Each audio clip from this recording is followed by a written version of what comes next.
Yes, you can create income in retirement without a j.o.b. On this episode of Through the Pines, we'll discuss avenues for income in retirement, including Social Security, annuities, real estate, cash investing, pensions from work, and investment account distributions. Welcome to a financial planning podcast with a down to earth vibe.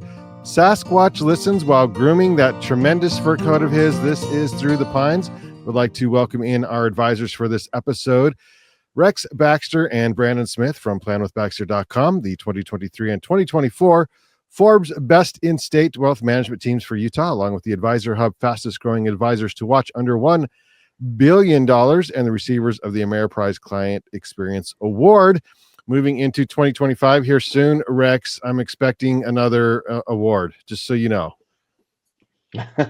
Don't put that bar too high. So thanks for having us. I appreciate it. Yep, I'm here for you. Thanks so much for bringing all the knowledge as we end up, winding up the gear here. So let's dive into. And one of the things that wasn't listed on this was like actually working a job in retirement, which I have a mom myself who is retired but yet just likes to work, and so that it is another way to create some income because you kind of get bored sometimes maybe in retirement. But let's dive into the first one, Rex, and talk about Social Security. How does this work as far as discussing the avenue of income during retirement with your Social Security?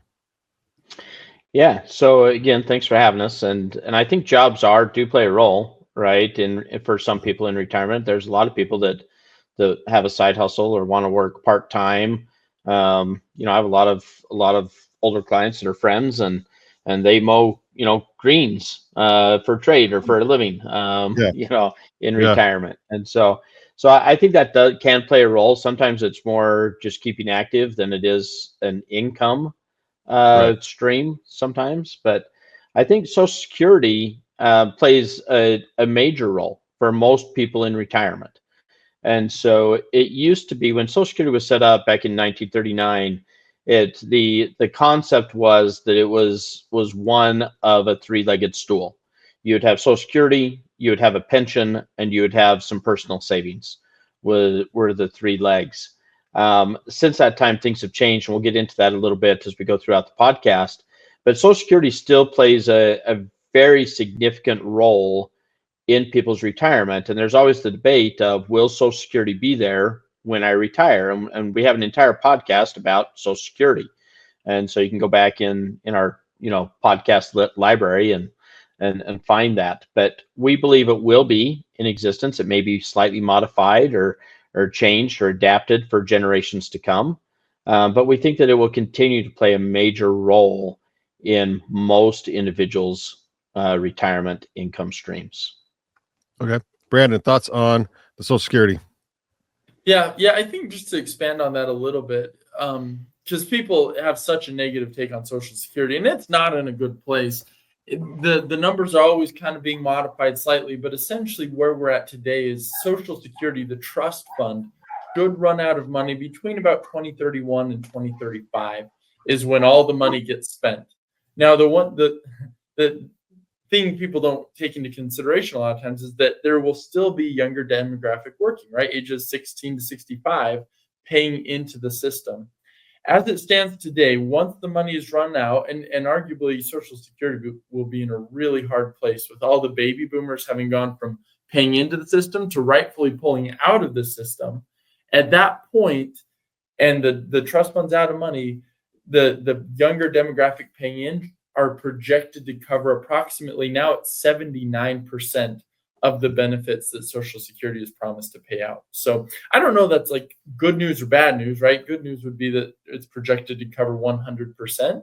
But a lot of times we talk to people and it feels like they think the Social Security is just going to disappear, right? Just going to be gone, no checks, right? They're bankrupt. And that's anything's possible, but that's a very unlikely scenario. You're saying, Brandyn, it would drop in percentage before it would just go bankrupt? I'm saying that if government just said, hey, we're not going to do anything, which would be political suicide, and that's why most professionals believe there will be modifications made to Social Security, maybe pushing the age back, decreasing it slightly. But even if politicians did absolutely nothing and just turned their back on it, the way it's set today is that if they just said, hey, we don't have money, we're not going to pay the full, people's checks would get dropped to about 79% of the benefit they've been promised. And so again, that's not zero, it's not right. It's like, I'm not making any political comments one way or the other, but it's also not as dire maybe as a lot of people think it is. Sure. Okay. Interesting. What about the use of annuities, and how do we use annuities for income during retirement? Yeah, so I can start with this one. I'm sure Rex has some opinions as well. I think annuities, it can create a consistent, steady income stream. And so there are people that are just, absolutely terrified of the market. They're always nervous that the market's going to crash, that something bad's going to happen. And sometimes it can feel good to take income off of an annuity and have an insurance company guarantee that income stream for the rest of their life. The problem that I see a lot of times with annuities, though, is the rate of return, and even the total net rate of return on all that income stream is actually usually quite low. And that makes sense, right? It's just that classic risk return, conundrum that we're all in, right? Can I take more risk? If I take more risk, I'll usually get more return if it's, taking smart risk. And annuities take a lot of that risk off the table. And so your overall net rate of return tends to be really, really low. They also tend to be very complex. And so with the annuities, it's important that you understand everything that you're signing up for. A lot of times we see people put into annuity products just because they get some agent that's just trying to push that or sell that as the, solve all thing. And a lot of times people really regret buying annuities when it's all said and done. Rex, I feel like annuities had a moment of popularity, a few years ago. And so are they still as popular as they once were, or are they kind of fading away? I think annuities get a lot of publicity and a lot of favoritism in the middle of down markets. And so when you have a down market like 2022 or a down market like 2008, or when the tech bubble burst from 2002, I think a lot of people start looking at annuities as, wow, had I been in here, I wouldn't have possibly my assets may not have decreased, or my income might not have been at risk. And therefore they start, looking at them a little more seriously, and advisors start showing them more frequently. I think that, when the markets are very, very strong, like they've been the last 2 years, then people really enjoy the ups of the markets, and they get frustrated with the annuities, and possibly a little bit less performance and a little higher fees. And so it just kind of goes in and out of favor in general in an opposite cycle with the market, if that makes sense. Sure. But I guess if you're doing your job as a financial planner, then the client would understand what the annuity is for and not be emotionally attached to the market ups and downs, I guess. I would agree with that. And again, to repeat what Brandyn said, is annuities are one of the most complex instruments that we work with. And so there's a lot of ins and outs with annuities, whether we're using what's called living benefits, which come along with income guarantees and income riders is what they're called, to where you may be guaranteed a minimum withdrawal benefit on your assets or a minimum income benefit on your assets without having to annuitize the contract, which is kind of a fancy way for saying turning the money over to the insurance company, to the annuity company. In return of turning that money over to the annuity company, they guarantee you an annuity stream, an income stream for the rest of your life that may or may not adjust with inflation. It is only as good as the annuity company is. If the annuity company goes bankrupt, then your dollars are probably at risk at that point. Is that something that happens often? There are a lot of annuity companies that do go bankrupt. A lot of the major annuity companies are fairly solid in there is, just like we all have a credit bureau rating, right? Annuity companies have rating agencies that review them and give them a rating. ratings are all great until you get into difficult markets.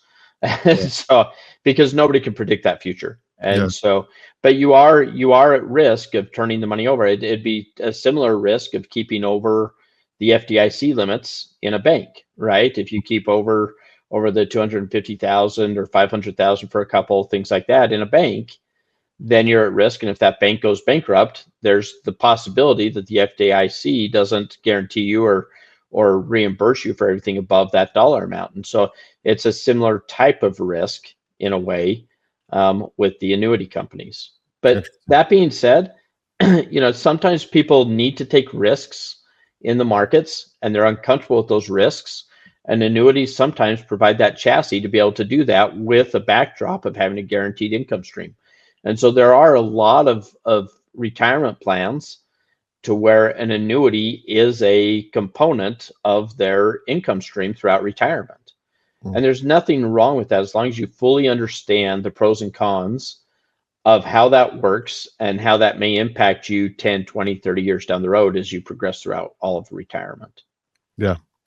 Very good. One piece of clarification, at least, the annuities do not have FDIC insurance, or at least the vast majority, right? There's no insurance. It's just the insurance of the company and the strength of that one company.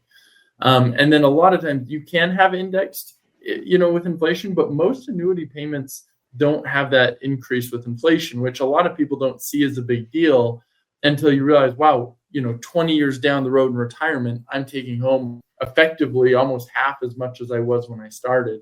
And so that really, all those things need to be planned for. And most times we kind of push people maybe away from annuities, just because knowing that historically speaking, we can get such a better rate of return. And it's also nice not being locked to an annuity company, right? With annuities, they'll put you in a contract a lot of times 3, 7, 10 years where you can't get full access to your money until that's done, or you can only access 10% per year. And so I guess, and we really need to do a full podcast on just annuities, but there's a lot of complexities to them. If someone's really pushing you to buy an annuity, it's always worth a second opinion on that one, just to make sure you understand it. Very good. Let's move on to real estate. Brandon, what are the ways we can use real estate to create income during retirement? Yeah, a couple different ways. I've seen some clients that will have a basement apartment, right? And they'll rent out a basement apartment, or people will, through their working years, try and accumulate rental properties that they own that can generate that revenue. And hopefully, usually the idea is that we can get them paid off by retirement so that then they generate that cash flow. Even if they're not paid off, though, usually there's a spread. The longer you've held it, your mortgage payment stays fairly fixed, and then you've got the rent that keeps going up, and so those can start generating income. And so there's a lot of pros and cons with real estate. The biggest con is just being a landlord. I can attest to that, by the way. What's that? I can attest to that. I was there once, and it takes a lot of your time. Yeah, it takes time. It's a call in the middle of the night. There's some inconsistencies, right? That you might lose a tenant and be out of that income for a month or two. You might have damage to the property where you need to repair something. You might have a tenant that just decides not to pay, right? And so then you have to go through all that. So it's not a perfect income stream, but it is. It can be as long as it's managed properly, right? Real estate can be a really, really good addition to retirement income. Rex, your thoughts on using real estate for income during retirement? We frequently get questions from clients saying, should I invest the money, or should I have rental income, or should I go buy a piece of real estate and rent it out? And our answer is almost always it depends.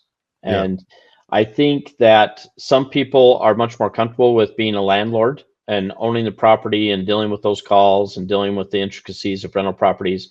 I think other people are not, and really don't enjoy it and don't want it.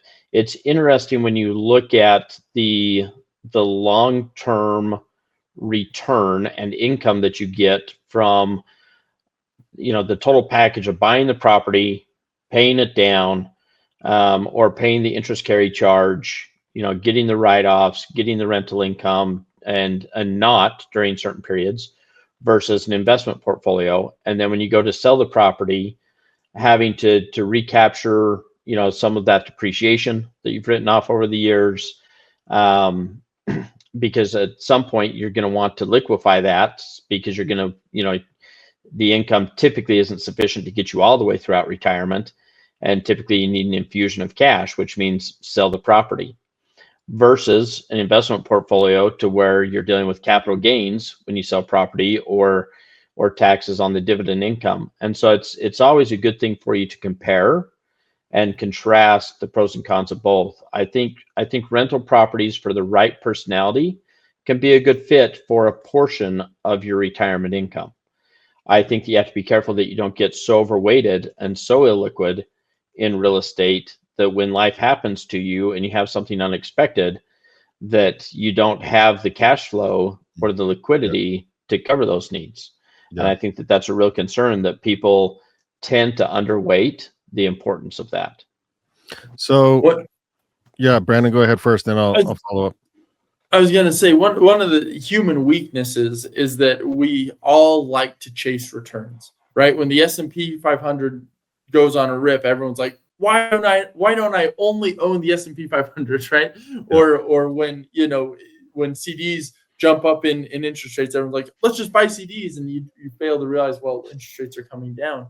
And the same happens with cryptocurrency. I mean, humans chase returns, and the problem with that is that usually ends up buying high and selling low, right? And we've seen that literally, from the dawn of time. You got the tulip crash, right, where everybody thought tulips were worth a lot of money, like the flower. And that's where I lost all of my money. Is that where it was? I was wondering. I invested heavily in tulips. Yeah, in the 1600s. Those 1600s were tough. And I'm a vampire. Of years ago, but it's so interesting to look at, right? Because people saw these tulips just take off in price, and they're like, man, you cannot go wrong in owning tulips. They're beautiful, they're valuable, and the value is only going to go up. And so humans get in these weird trajectories where we get one thing in our mind, and that is, hey, this has done well in the past, so it's going to do well in the future. And I think it's important to remember that we're arguably in real estate's done the best it's done, probably had the best decade in world history, depending on where you're at. And so you get a lot of people who are now like real estate, right? It is going to be the and it may or may not. My guess is real estate does really well for the next 5 to 10 years. But then what happens if population starts to level off? Because that's a very real concern. If you have a level population that's not changing, what happens to a piece of real estate when you buy it? In a vacuum, it's going to depreciate, right? Because it's just getting older. And that's a world we've never really experienced, yet. But that could become very much a reality. And it's not like it just flips the switch and changes. It's as those demographics slowly start changing, you're going to see that. Right now, we're dramatically underbuilt. And so the demand for real estate is so high that we've seen a lot of appreciation over the last 10 years. And we're likely that's not going to just stop overnight. But long term, right, if we're looking at a retirement plan and someone's in their 30s or 40s or 50s and they think that real estate's going to continue to do what it's done the last 10 years, well, that might be, an irrational expectation. Okay.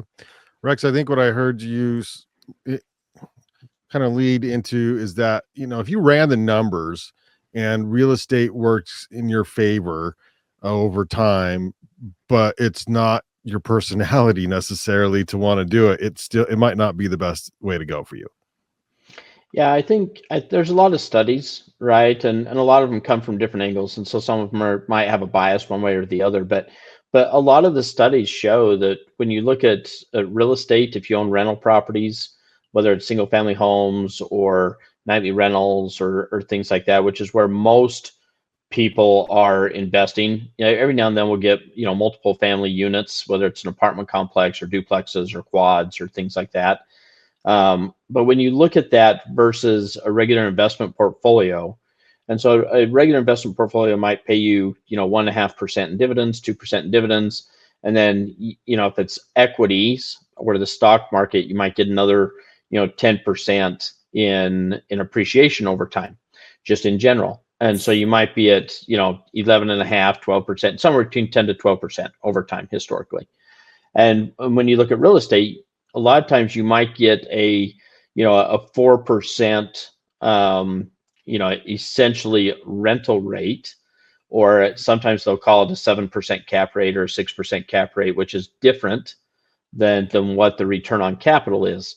And so, but when you look at that plus the appreciation of the real estate, normally over time, that's less than that 10 to 12%. You're still taking similar risks. It's just not as apparent or valued on a daily basis. They both are volatile. They both have a lot of different types of risks, whether it's market risk. They both have, one has real estate market risk and interest rate risk. The other has, stock market and economic risks. And so they both go up and down in value. Just the stock market happens to be, shoved in front of you every single morning at 7 o'clock on your local news station, or every website that you ever look at. And so it's just much more in your face. But over time, most studies will show that, investment portfolios typically will do better long-term than real estate. That doesn't mean that you should be all in investments. I think a good mixture, and again, the wealthiest people we know typically own real estate. Typically they have financial assets, investment portfolios, and typically they own their own business. And I still believe and firmly believe that if you truly want to build wealth over time, that's how you do it. Yeah. But in regards to retirement income, real estate can play a role in that if you're predisposed to deal with being a landlord. Yeah. Well, let's talk cash then. The next bullet point here on income during retirement is cash investing. Rex, what's the best way to, I guess, make money in retirement with cash? Well, cash is king, right? Yeah. Isn't that the saying, I think? Yeah. We have a podcast, Cash is King podcast episode. So we do. I'm starting to recognize that we're getting a little bit of a good sized library to where you might find a specialty podcast on each one of these topics. It's true, but Brandon's right. We should do one on annuity here soon. Yeah. I keep pushing that off, but we should do one on annuities here and dig into that and tackle that topic. Cash is great because cash is liquid. It's available. You have a furnace go out. It's easy to pull from cash. It's easy to pull from a money market or a high yield savings, things like that when life happens. And so cash is a very important part of a retirement plan. However, normally cash is a very small part of creating income in retirement. And that's because the rates of return on cash are traditionally very low in the scheme of things. And lots of times they're lower than inflation. And so a lot of times you're actually going backwards in your purchasing power and in your net worth creation by keeping excess amounts in cash. Now, that's not to say you shouldn't keep your emergency fund or your checking and savings accounts and a certain amount in cash. But we do find a lot of people keeping excess amounts in cash and kind of going backwards in that purchasing power, all in the fight for safety. And if they have enough capital, that's fine. But if you're going to rely upon some of that for income in retirement, then over time, that's going to catch up and do harm to you over a longer period of time. Yeah. Brandon, your thoughts on using cash for income during retirement?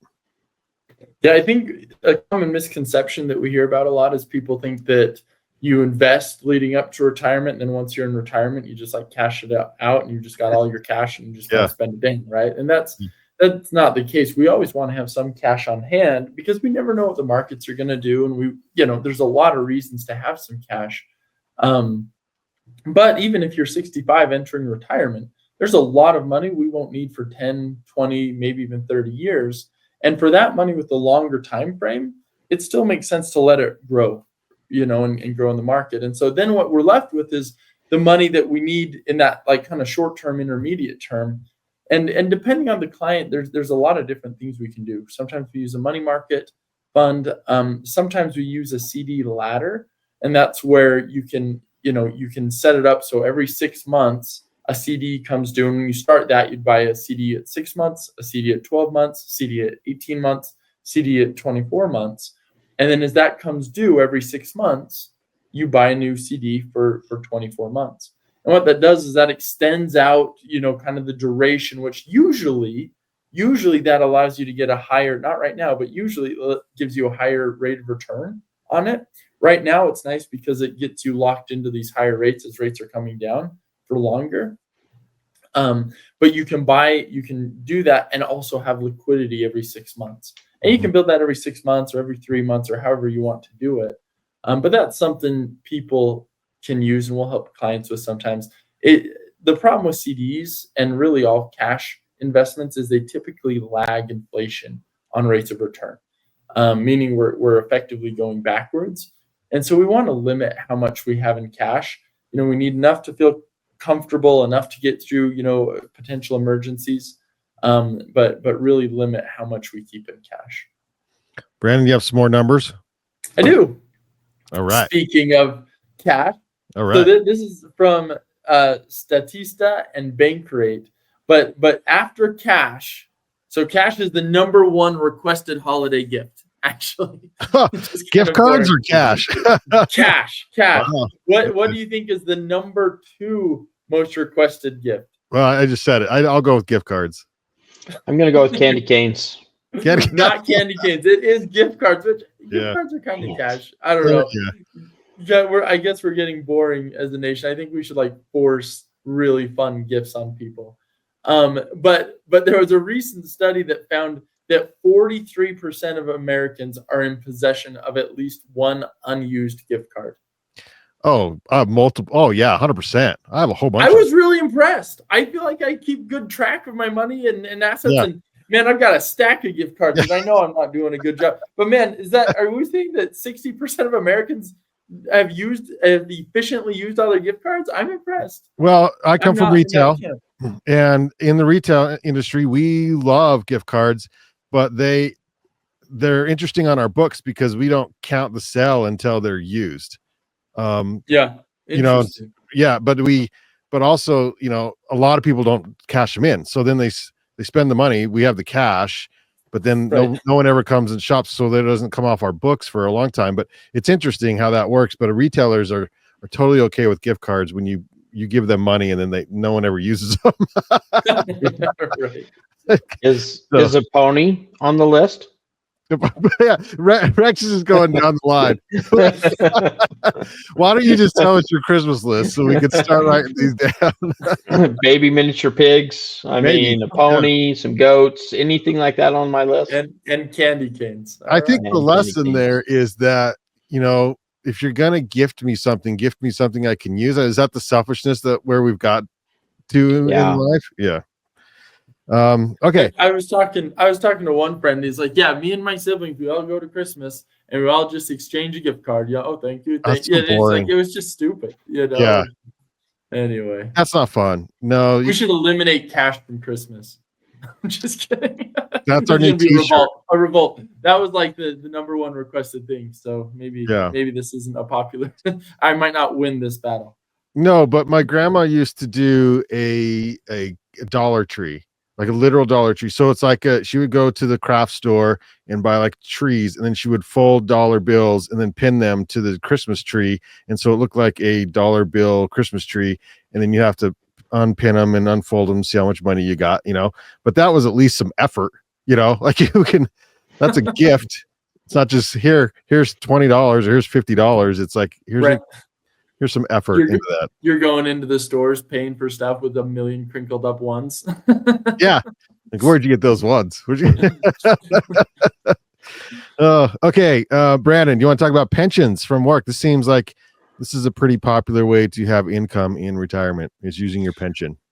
Yeah, it used to be more popular, but it still is around. We deal with quite a few pensions for people, and I think just a couple pieces on the pension that everyone should know. If you have a pension, you'll likely be given a few options, and those options are: you can take the pension just as a single life pension, meaning that it will pay out for as long as you're alive, but as soon as you pass away, all the money, that income stream stops. Obviously, that makes some people nervous, right? And so you can elect to take a lesser benefit, and instead, when you pass away, maybe your spouse takes 50% of the benefit you were receiving, so not left without anything. And then that actually works its way up. Usually you see a 75% benefit and even a full joint benefit, 100% joint benefit, so that monthly pension income comes as long as either spouse is still living. Obviously, the more you take off of that, right? The higher the survivor pension, the less your monthly income is. But that's something we help people look at all the time, right? Is how much do we think we need? How much, if you were to pass away, how's the spouse doing? And that's just kind of an individual an individual decision on each of those. Yeah. Rex, I was on social media. I know it's weird. And I saw this. It was You like were on what? What were you on? Social media. Yeah. Wow. Okay. I know that's weird. I saw this question, and I'm gonna mess up the numbers, but it's the theory here we're after. And it was something like, would you rather take $10 million today or $20,000 a month for life?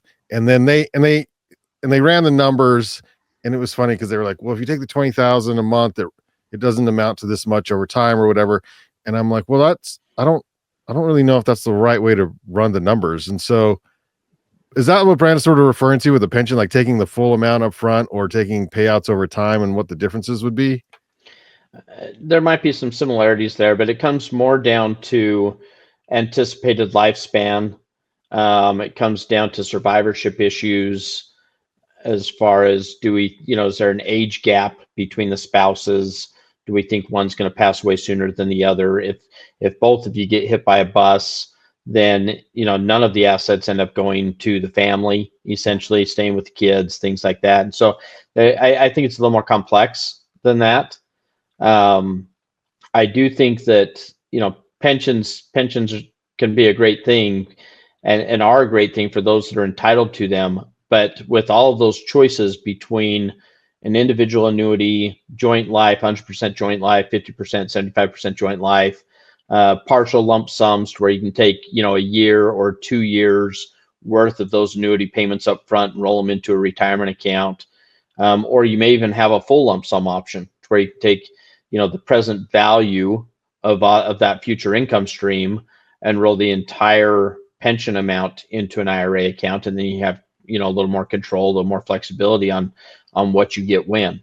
Also, some pensions have cost of living adjustments. Some pensions do not. And so some pensions are fixed and locked. And then on top of that, if we've had a lot of companies over the years go bankrupt, whether it be some of the airlines, whether it be some of the energy companies, some of the healthcare companies that have had big pensions. And when they've gone bankrupt, the retirees have had to take it on the chin and taken a big pension hit to where they're only getting 50% because the pension plan was underfunded, which is highly common in the pension world. And if the company goes bankrupt and it's underfunded, then the people that are entitled to the pension take a reduced pension benefit for the rest of their life. And so there's a lot of nuances when we're looking at pensions. I think they do play a very important piece for those that are eligible for them in their retirement income stream. And sometimes between the pension and Social Security, sometimes you end up having as much income between those two as when you're working. If you work for the same company for a long enough time period, and the pension can be extremely significant. Yeah. Yeah, Brandon. One thing on the pensions, a lot of times you're offered a lump sum. So that kind of goes back to what you were talking about, Brandon, right? Yeah. Would you rather take a big chunk and people have very different opinions and feelings on that. And I wouldn't say there's right or wrong. Usually the pension company has a set rate of return that they're essentially willing to give you. Usually a little bit more on the conservative side, 5-6% rate of return.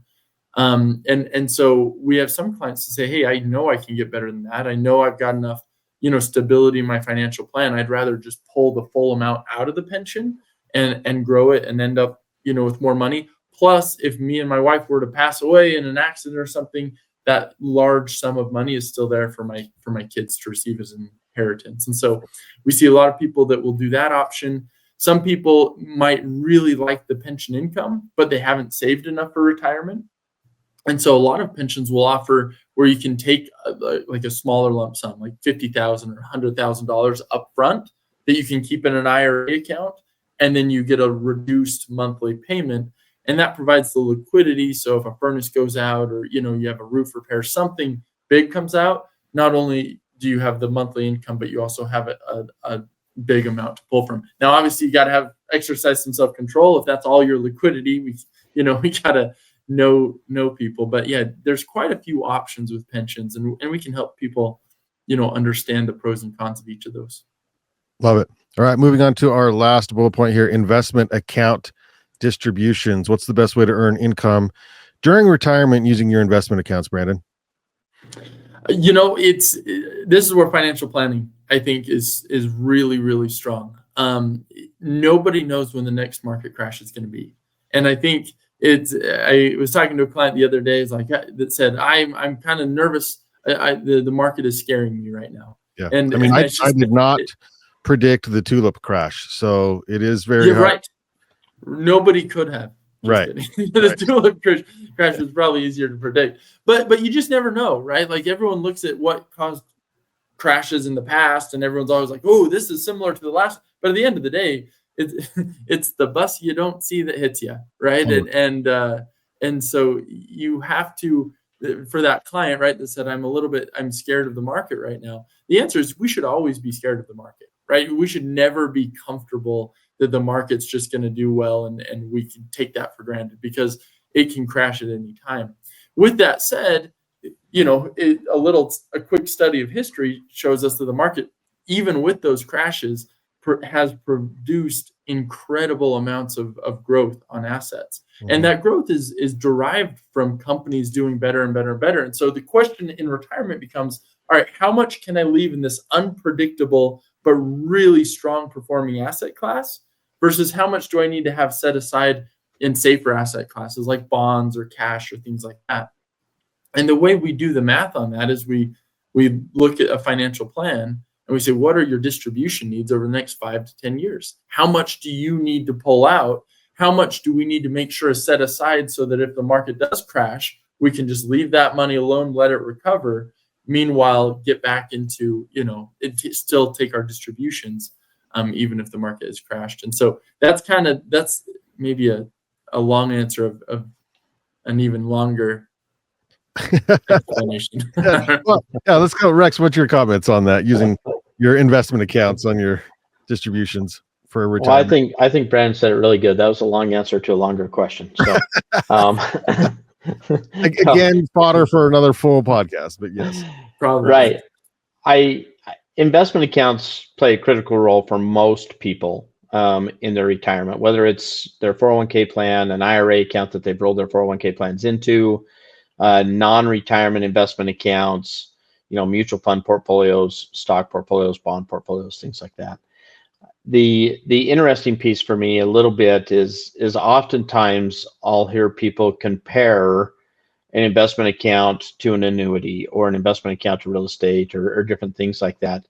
And we can talk, about different studies and different rates of return and how aggressive or conservative somebody is. But the one piece that frequently gets missed, and here's my disclaimer, I'm not an accountant, but is taxes. It all spends, right? Dividend income spends, capital gains spend, rental income spends, annuity income spends. It's all spendable dollars, but it's not all the same spendable dollars. And so some of it is taxed at your ordinary income tax rates. Some of it is taxed at long-term capital gains tax rates. Sometimes we have write-offs on your real estate properties because you had to repair a roof or repaint a room.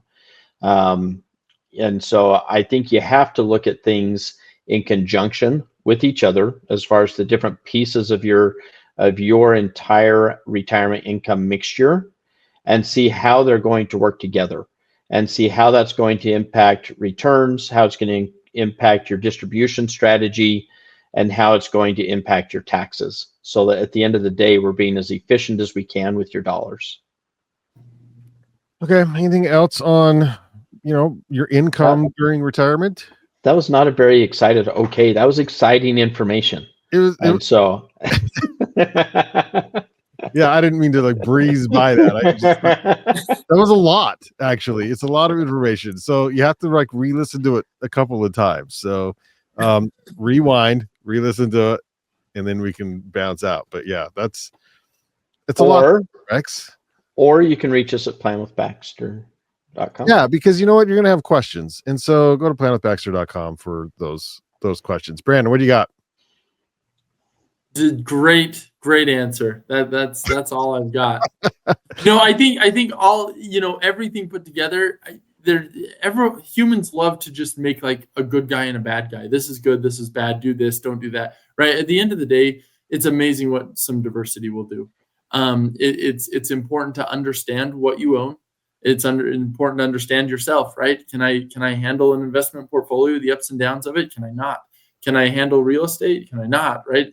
And that's where being a financial advisor is fun, is we can help you understand some of the pros and cons and get to know you and have that ongoing relationship. So as we, discuss different ideas, we can help you find what's going to just sit best with you. Yeah.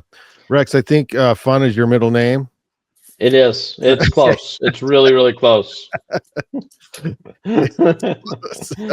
Yeah. For those that wonder why we're laughing, you have to listen to previous podcasts to find nicknames. But yeah, I'm pretty sure it's almost my middle name. It's almost your middle name. Okay, fair enough. Rex and Brandon with planwithbaxter.com. Thank you so much for being our advisors on this episode. If you found value in this podcast, you can please consider supporting us with your cash dollar money donations at buymeacoffee.com/Banyan Media. You can watch and subscribe to us. If you're listening to us on the podcast version only, please know that we are also on YouTube at Through the Pines, where you can see our wonderful, beautiful faces. You can like our Facebook page at Pines Podcast and follow us on Instagram at Pines_podcast. This has been Through the Pines, reminding you to use yesterday's dollars to finance tomorrow's dreams.